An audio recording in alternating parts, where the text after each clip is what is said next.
So Donald Trump just invited Canada to the negotiating table for what he called the biggest deal between our two countries in history. Mark Carney's response was 6 words. 6 words that just redefined the relationship between the United States and Canada. We are not negotiating with you. And then Canada didn't just refuse to talk, it fired back.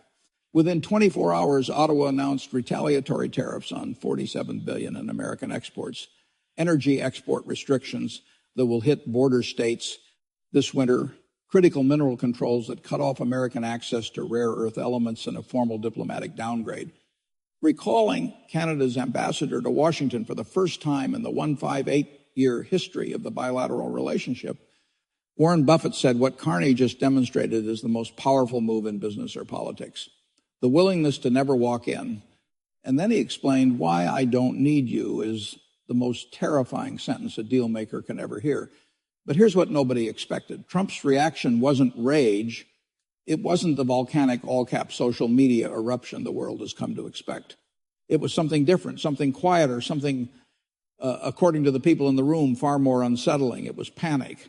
Real, visible, strategic panic, because his entire playbook, the threats, the tariffs, the pressure, the art of the deal itself, depends on the other side wanting a deal. And Carney just told him Canada doesn't want one. When you hear why Carney refused, what Canada did next, and how Trump's own advisors are saying this is worse than any counteroffer could have been, you'll understand why this moment just changed everything. Hit subscribe, because this story is far from over. So let me start with what Trump actually offered, because you need to understand the setup before you can appreciate how devastating the rejection was. Trump's announcement came from the Rose Garden.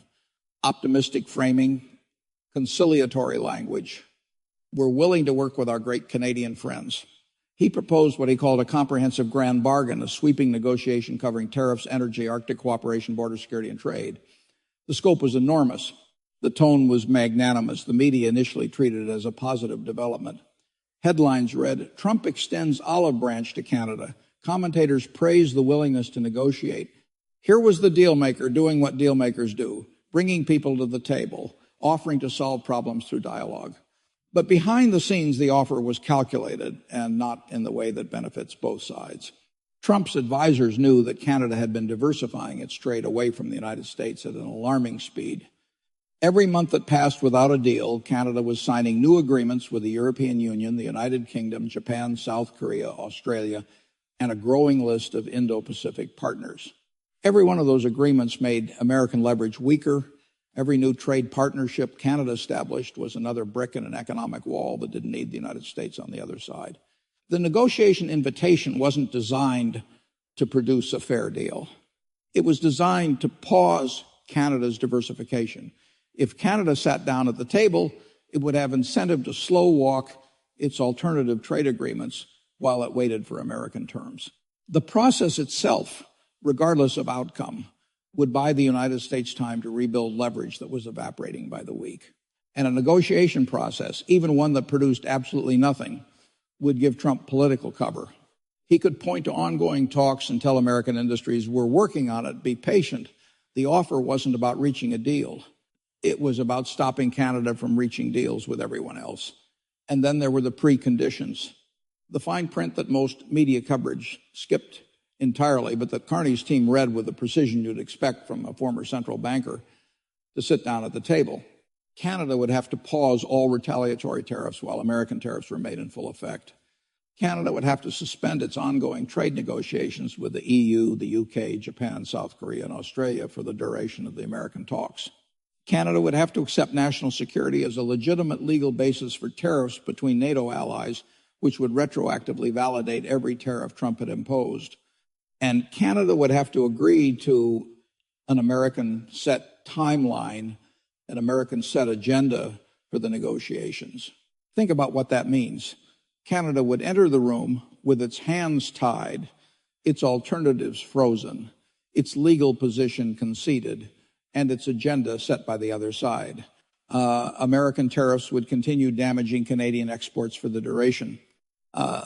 Canadian diversification would stop and Trump would control the clock. The preconditions weren't negotiation terms. They were surrender terms disguised as process.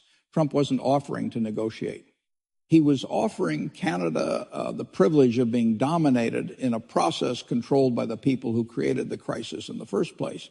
Carney read the preconditions. His team analyzed every strategic implication, and within 48 hours, he held a press conference that lasted 4 minutes and changed the trajectory of North American relations. The setting was deliberate, not the Parliament building, not a trade conference, the Lester B. Pearson building, Canada's Department of Foreign Affairs headquarters. The location itself was a signal. This was a foreign policy statement, not a trade response. There were no glossy documents on the podium, no flanking officials, no screens or presentations, just Carney, a podium, and the Canadian flag behind him.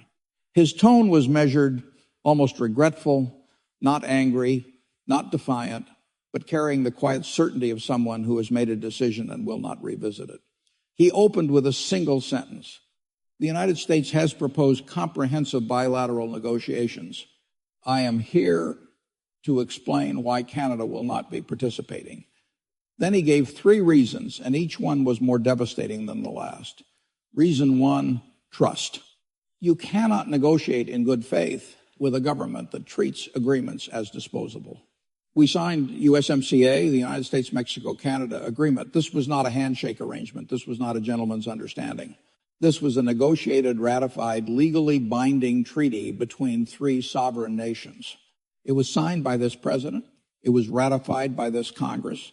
It was celebrated by this administration as a triumph of American deal-making.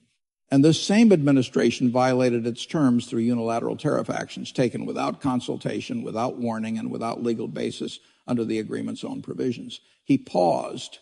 We negotiated that agreement in good faith. We honored every provision. We adjusted our industries, our regulations, and our trade flows to comply with its terms. The United States did not. It treated the agreement as optional the moment it became inconvenient. The pattern is now established. And the pattern is this: any agreement reached with this administration will be honored only until it becomes politically convenient to break it. Under those conditions, negotiation is not a path to resolution. It is a performance that produces a document this administration will discard the moment it becomes inconvenient. Another pause. We will not participate in that performance. Reason 2, sovereignty. The preconditions attached to this invitation require Canada to pause our retaliatory measures while American tariffs remain in place. They require us to suspend our trade negotiations with the European Union, the United Kingdom, Japan, South Korea, and Australia. They require us to accept the legal premise that national security is a valid basis for tariffs against a NATO ally, and they require us to accept an American set agenda and timeline. His voice didn't rise. It didn't need to. These are not the terms of a negotiation between sovereign equals. These are the terms of a surrender, and Canada does not surrender. He continued, negotiations imply 2 parties seeking mutual benefit. What has been proposed does not seek mutual benefit. It seeks the reestablishment of Canadian economic dependency on the United States. We will not negotiate our sovereignty, our resources, or economic independence at any table under any conditions with any government. Reason 3, independence. Canada's path forward does not require American agreement. I want to be clear about that because it is the most important point I will make today. You look directly into the camera. In the past 12 months, Canada has signed or advanced trade agreements with the European Union, the United Kingdom, Japan, South Korea, Australia, India, and a consortium of ASEAN nations. Our trade diversification is not a threat. It is not a bargaining chip. It is a permanent structural shift in Canada's economic architecture. We will not pause that shift to enter a negotiation process designed to slow our progress while American leverage is rebuilt. We have alternatives.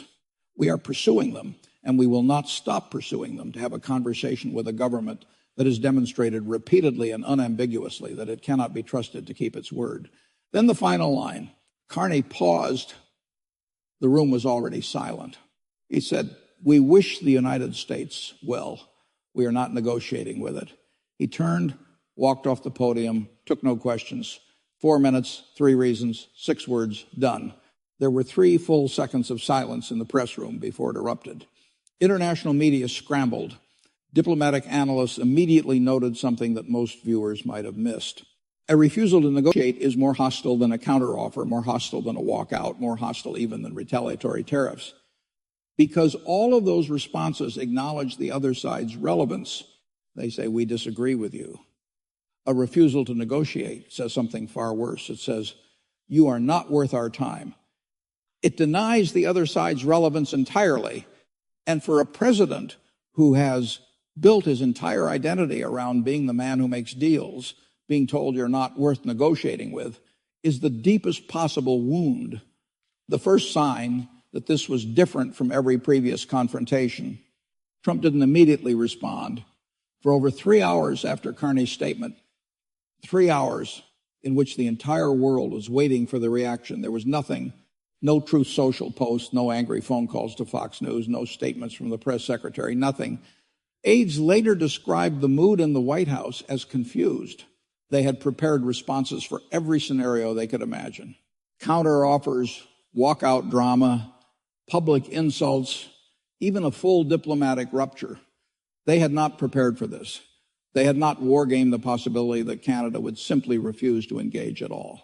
When your opponent doesn't show up to the fight, your fight plan is worthless.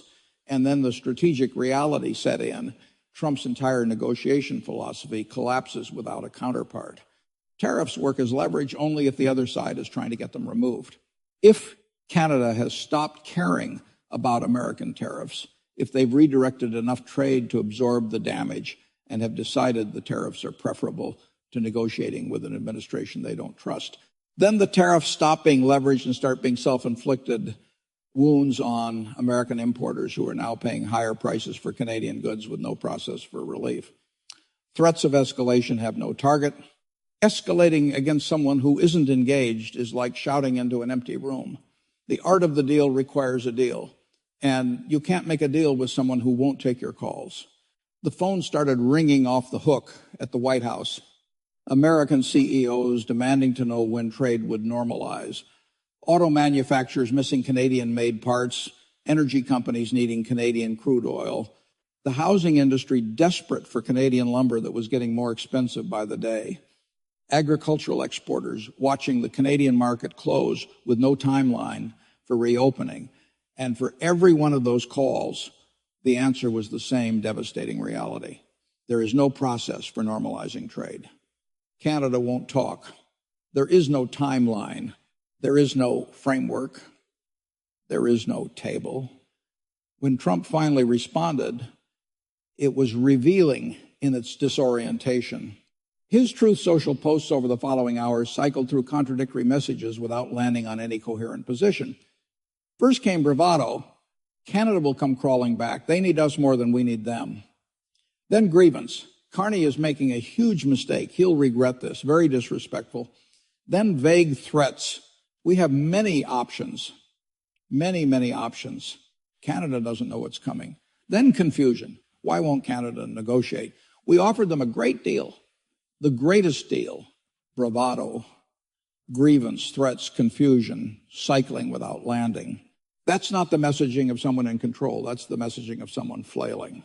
And notably, absent from every single post, any specific policy response, any concrete counter-move, any plan, the most revealing details came from inside the White House itself. Senior advisors privately told reporters they didn't see this coming. One advisor was quoted anonymously. We war-roomed every scenario, counteroffers, public rejections of specific terms, dramatic walkouts, full economic retaliation. We did not war game. They won't talk to us at all. That scenario wasn't on the board. It wasn't in any of the briefing documents. Nobody raised it as a possibility. Another advisor was even more blunt. The problem is we built the entire strategy around getting them to the table. The tariffs, the economic pressure, the public olive branch, all of it was designed to create enough pain that they'd negotiate. If they've decided the pain is preferable to negotiating with us, we don't have a strategy anymore. We have a set of tools with nothing to use them on. The National Economic Council was convened in an emergency session that reportedly lasted 4 hours. The realization was sinking in across every department. Canada's refusal to negotiate meant that American tariffs on Canadian goods had no off-ramp, no process to modify them, no framework to phase them out, no diplomatic channel through which to even begin discussing terms. The tariffs would just sit there hurting American consumers, damaging American industries, driving up prices on everything from gasoline to lumber to auto parts, and accomplishing nothing. Because the nation they were designed to pressure had decided it simply didn't care, they built a machine designed to drag Canada to the negotiating table. Carney just told them the table doesn't exist. The most revealing detail came from inside the White House itself. Senior advisors privately told reporters they didn't see this coming. One advisor was quoted saying, "We wargamed every scenario. Counter offers public rejections of specific terms, walkouts, full retaliation. We did not war." They won't talk to us at all. That wasn't on the board. Another said, "The problem is we built the entire strategy around getting them to the table. The tariffs, the pressure, the public offers, all of it was designed to create enough pain that they'd negotiate. If they've decided the pain is preferable to negotiating with us, we don't have a strategy anymore. We have a set of tools with nothing to use them on." The National Economic Council was convened in an emergency session. The realization was sinking in. Canada's refusal to negotiate meant that American tariffs on Canadian goods had no off-ramp, no process to modify them, no framework to phase them out, no diplomatic channel through which to even begin discussing a resolution. The tariffs would just sit there hurting American consumers, damaging American industries, and accomplishing nothing with no mechanism for removal because the nation they were designed to pressure had decided it didn't care. They built a machine designed to drag Canada to the negotiating table. Carney just told them the table doesn't exist, and then Canada fired back. Within 24 hours of Carney's rejection, Canada's Minister of Foreign Affairs held a press conference of her own. Her opening statement drew a line that hasn't been drawn before. The measures we announced today are not negotiating tactics. They are not designed to bring the United States to the table. They are permanent adjustments to Canada's economic and diplomatic architecture in response to the new reality of the bilateral relationship. That distinction, not leverage policy, is what makes the retaliation devastating. If the retaliatory actions were leveraged, they'd be temporary, reversible, designed to create enough pain that the U.S. would make concessions. But as policy, they're structural, permanent, written into legislation, requiring parliamentary votes to reverse. There's nothing for the United States to solve through future negotiations because the actions aren't designed to be undone in a future deal. They're designed to be the new normal. First, retaliatory tariffs on American goods, agricultural products, manufactured goods, consumer electronics, specifically targeting Republican-heavy states, Iowa agriculture, Alabama manufacturing, Texas energy equipment, Wisconsin dairy. Total estimated impact, $47 billion in American exports now subject to Canadian counter tariffs. Structured as permanent legislation, not executive orders. These aren't tariffs designed to end when negotiations resume because negotiations aren't resuming. Second, energy export restrictions. Canada throttling oil, natural gas, and hydroelectric exports to the United States. Not a full cutoff that would trigger emergency provisions and potential international intervention. Instead, a calibrated reduction designed to create sustained escalating pain. Electricity exports to New York, New England, and the Pacific Northwest reduced by 15 to 20%. Natural gas exports to the Midwest reduced with Canadian supply redirected to LNG terminals for European and Asian markets. Oil shipments through existing pipelines subject to new sovereignty surcharges. The projected impact on American consumers, energy prices in border states rising 8 to 14%. Canada supplies 60% of America's crude oil imports and 98% of its electricity imports. A 15% reduction doesn't sound dramatic until you're the family in Vermont whose heating bill just doubled heading into winter. Third, critical mineral export controls. Canada restricting exports of rare earth elements, nickel, cobalt, lithium, and potash, to what the legislation designates as non-allied nations. The designation is deliberate and pointed. Under current diplomatic conditions, the United States does not qualify as an allied nation for purposes of Canadian strategic resource policy. American defense contractors, EV manufacturers, and tech companies now face supply chain disruptions for critical minerals they assumed would always be available from their neighbor, Canada holds the third largest rare earth reserves on Earth. Those reserves are now off limits to the United States. Fourth, the diplomatic downgrade. Canada recalling its ambassador to Washington for consultations. In the language of international diplomacy, recalling an ambassador is recognized worldwide as the step immediately below severing relations entirely. The Canadian embassy remains open, but at reduced staffing. Operating at the charge affair level for 158 years, Canada and the United States maintained unbroken full diplomatic relations through 2 world wars. The Cold War, Vietnam, Iraq, every crisis the continent has faced. That streak just ended. Not with a dramatic rupture, but with a quiet, deliberate, unmistakable signal. We're done talking. Fifth, trade diversification acceleration. Canada announcing fast-track timelines in every pending trade agreement with the EU, UK, Japan, South Korea, Australia, and ASEAN. Agreements that were expected to take 18 to 24 months now being pushed to close within 6 to 9. Special economic zones being established in Canadian ports for non-U.S. trade partners. Preferential processing for goods from nations that have trade agreements with Canada. Canada isn't just refusing to negotiate with the United States. It's replacing the United States methodically, permanently, and on an accelerated timeline. And then Warren Buffett explained why what just happened is the most powerful move in negotiation and the most terrifying thing a deal maker can experience. Asked about Canada's refusal at a Berkshire Hathaway event, Buffett was quiet for a moment. Then he said, what Carney just did is something most people, most CEOs, most politicians, most negotiators are psychologically incapable of doing. He walked away from a deal, not from a bad deal, from the very idea of a deal. And that takes a kind of confidence that most people simply do not possess. The most powerful position in any negotiation, Buffett said, is the genuine willingness to walk away. Not the bluff of walking away. Everyone threatens to leave the table. That's negotiation 101. At some point, every negotiator says, maybe we should just walk away. But that's usually theater. It's a tactic, a pressure move designed to force concessions. What's rare, what's truly terrifying for the other side is the genuine, unshakable belief that you are actually better off with no deal than with any deal the other side could possibly offer. That level of confidence is almost unheard of in politics or business. And that's exactly what Mark Carney just demonstrated on the global stage. But as Warren Buffett pointed out, Carney didn't merely walk away. Walking away suggests you were already sitting at the table and decided to leave. Carney never even sat down. He examined the invitation, studied the preconditions, considered the long pattern of broken agreements, and calmly concluded, no thank you. We have other plans. That move is even more powerful than walking away. Walking away says this deal isn't good enough. Refusing to enter the room says something far more devastating. I don't need you at all.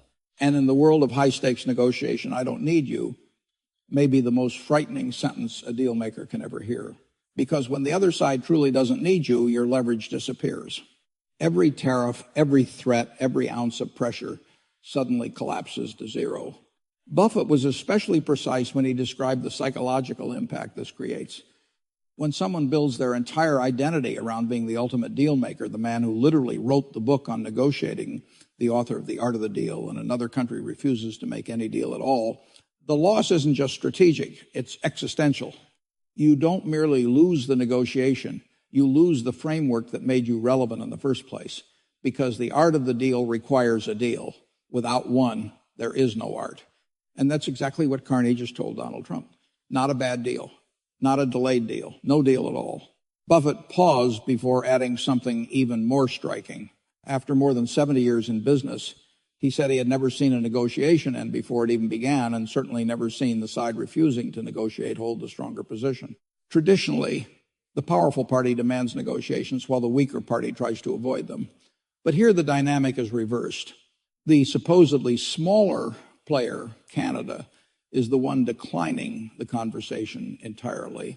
That reversal alone signals how dramatically the balance of power may have shifted. When Buffett analyzed Canada's response, he called the structure of the retaliation both brilliant and ruthless. Every measure, tariffs, export restrictions, trade diversification, was framed not as temporary leverage but as permanent policy. And that distinction changes everything. If restrictions are leverage, they eventually disappear when negotiations begin. That gives the other side hope. Hope that patience, pressure, or persistence will eventually force a deal. But if the policies are permanent, that hope disappears. There's nothing to wait for, nothing to negotiate, nothing to reverse. The other side cannot escalate because there is no diplomatic channel left through which escalation would matter. They cannot de-escalate because there is nothing to trade away. And they cannot simply wait you out because you're not waiting for anything. They're trapped in a strategic position with no clear exit. Buffett compared it to the philosophy he's used throughout his own career at Berkshire Hathaway. He has walked away from far more deals than he has completed. In many cases, the sellers eventually came back with better terms. But the key, he explained, is that the willingness to walk away must be real. If it's only a bluff, the other side will eventually call it. Canada, after more than a year of systematically expanding trade relationships across Europe and Asia, appears to have built the economic independence necessary to make that decision genuine. That isn't a negotiating tactic, that's preparation. And preparation, Buffett emphasized, is the most dangerous weapon in any negotiation. His final observation was blunt and almost painfully simple. It's a lesson every first-year business student learns, yet many world leaders never fully absorb. You cannot negotiate with someone who has decided not to negotiate. Tariffs, threats, economic pressure, none of it matters if the other side has already chosen to build a future that doesn't require you. Canada has now signaled that it intends to build exactly that kind of future. And according to this narrative, the United States was not invited